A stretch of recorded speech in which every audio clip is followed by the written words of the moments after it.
बुधवार को प्रशांत किशोर ने बिहार भाजपा पर जमकर निशाना साधा। पीके ने कहा कि भाजपा के प्रदेश अध्यक्ष को कोई नहीं जानता। उन्होंने नीतीश कुमार को मुख्यमंत्री बनाए रखने के भाजपा के फैसले पर भी सवाल उठाए।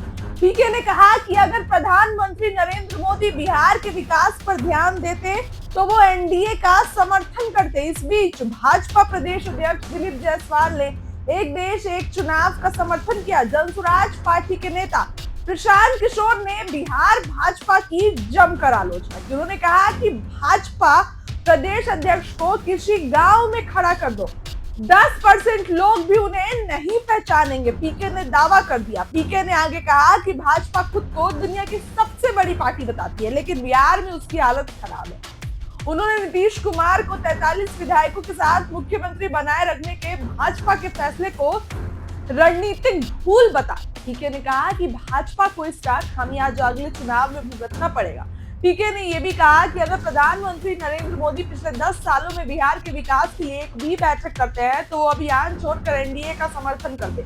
उन्होंने कहा कि बिहार ने जाति धर्म से ऊपर उठकर मोदी को जिताया, लेकिन मोदी को बिहार की चिंता ही नहीं है। इस बार तो प्रशांत किशोर ने प्रधानमंत्री नरेंद्र मोदी को भी निशाने पर लिया। भाजपा प्रदेश अध्यक्ष डॉक्टर दिलीप जायसवाल ने एक देश एक चुनाव का समर्थन किया। उन्होंने इसे प्रधानमंत्री नरेंद्र मोदी की जो है एक अच्छी सोच बताई। प्रशांत किशोर ने बुधवार को एक प्रेस कॉन्फ्रेंस को संबोधित किया। पीके ने भाजपा की स्थिति पर भी सवाल उठाए। उन्होंने कहा कि भाजपा खुद को दुनिया की सबसे बड़ी पार्टी कहती है, लेकिन बिहार में उसकी हालत जो है दयनीय है। उसका मानना है कि भाजपा के पास बिहार में कोई मजबूत चेहरा नहीं है। पीके ने नीतीश कुमार को लेकर भाजपा के फैसले पर भी निशाना साधा। उन्होंने कहा कि 43 विधायकों के साथ नीतीश कुमार को मुख्यमंत्री बनाए रखना भाजपा की बड़ी रणनीतिक भूल है। पीके के अनुसार भाजपा को इसका खामियाजा आने वाले 2025 के विधानसभा चुनाव में भुगतना पड़ेगा। प्रशांत किशोर भले ही उपचुनाव हार गए, तिरहुत एमएलसी स्नातक चुनाव हार गए, लेकिन उनके तेवर कम नहीं हो रहे हैं और अब उन्होंने ये दावा कर दिया